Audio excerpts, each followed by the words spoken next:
Chapter 66 The Dilemma of Quraysh. The Prophet fasted Ramadan in Medina and remained there during the month that followed.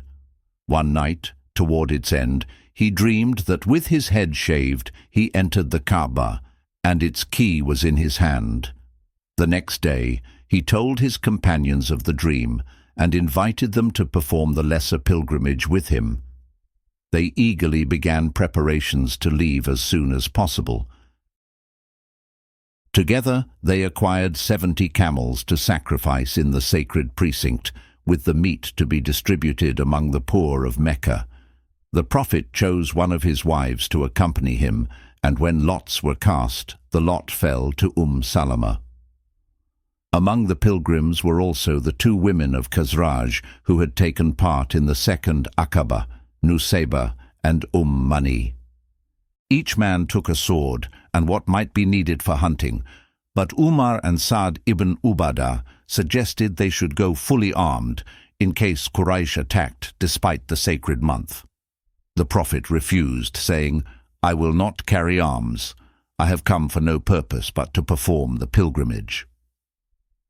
At their first halt, the Prophet called for the sacrificial camels. He himself consecrated one by turning it to face Mecca, marking its right flank and placing garlands around its neck. He instructed the rest to be consecrated similarly.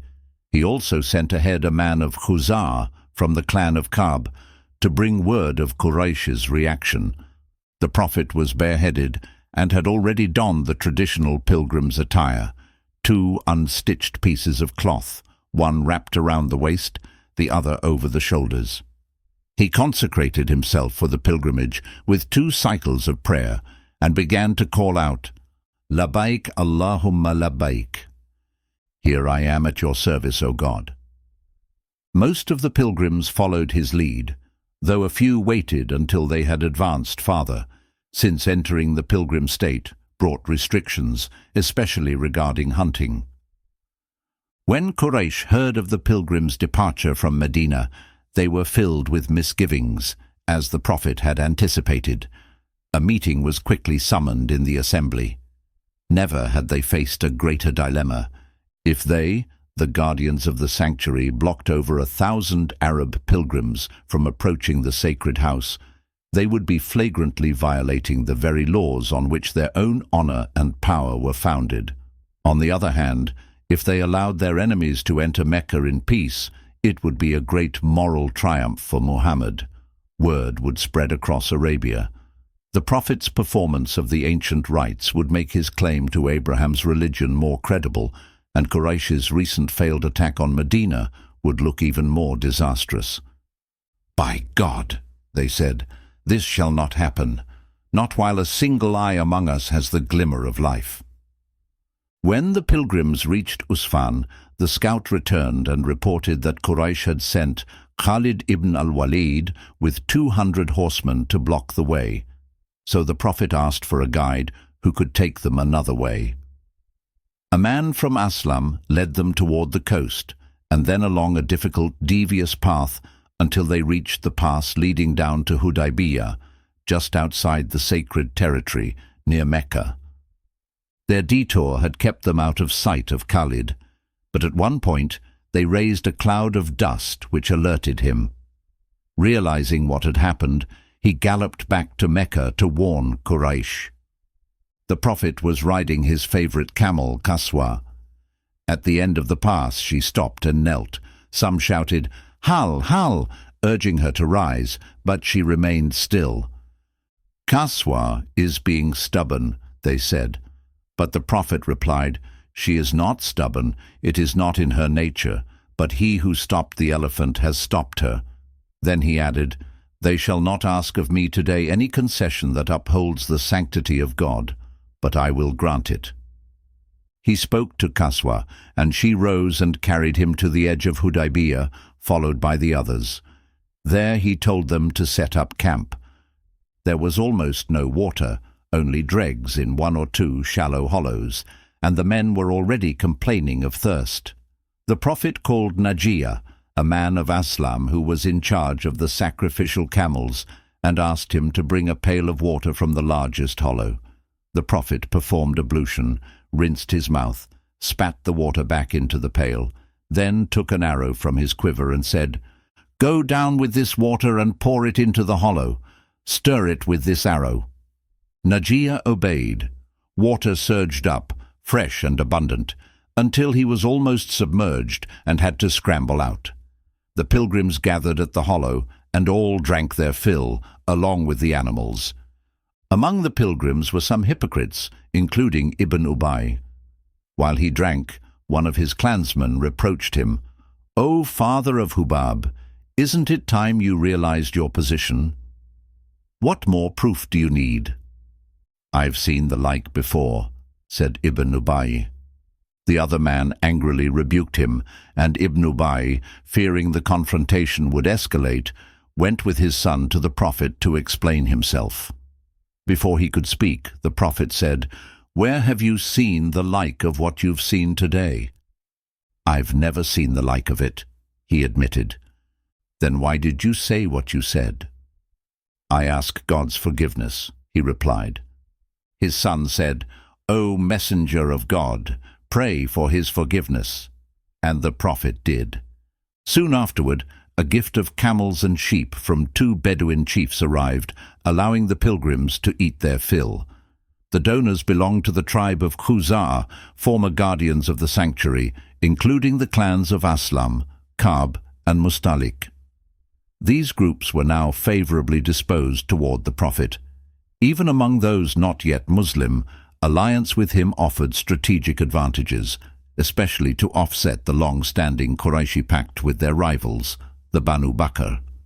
At the time, the two tribes were not at war, but Quraysh eyed Khuzā' with suspicion.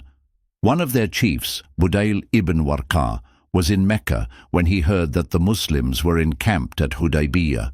He went to the Prophet and said, "They swear by God that they will not let you reach the house unless every one of their fighters has perished." The Prophet answered, "We did not come to fight.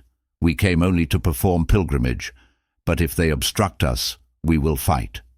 Still, I am willing to give them time to prepare and make way." Budayl returned to Mecca. Quraysh met him with silence. When they asked for news, Ikrimah, Abu Jahl's son, dismissed Budayl's report, but Urwa ibn Mas'ud of Thaqaf, whose mother was Qurayshi, protested and offered to negotiate directly. Before him, Quraysh had already sent their ally and commander of the Bedouin Confederation, the Ahabsh, Hulayz ibn al-Qama of the Banu al-Harith of Kinana. He had earlier rebuked Abu Sufyan at Uhud over the mutilations. The Prophet, knowing Hulayz's reverence for sacred rites, ordered the sacrificial camels to pass in front of him. When Hulayz saw the marked, garlanded camels, he was so moved that he didn't even speak to the Prophet. He returned to Quraysh and insisted, "The man only comes to honor the house. Shall we block him?" Angrily, the Meccans retorted, "You're just a desert tribesman. You don't understand." But realizing their misstep, they tried to appease him. "Be patient, Hulayz. Let us reach a position we can all agree on." Meanwhile, Urwa arrived at the camp and met with the Prophet.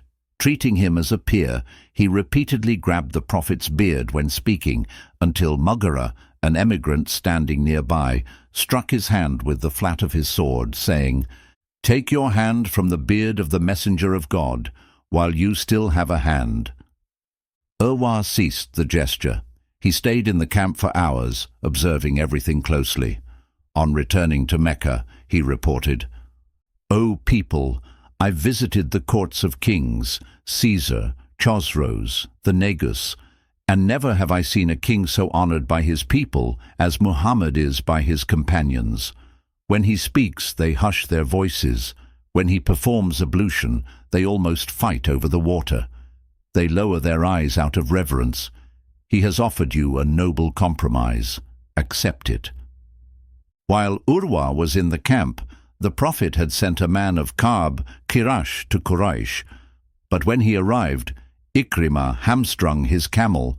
Only the intervention of Hulays and his men saved his life.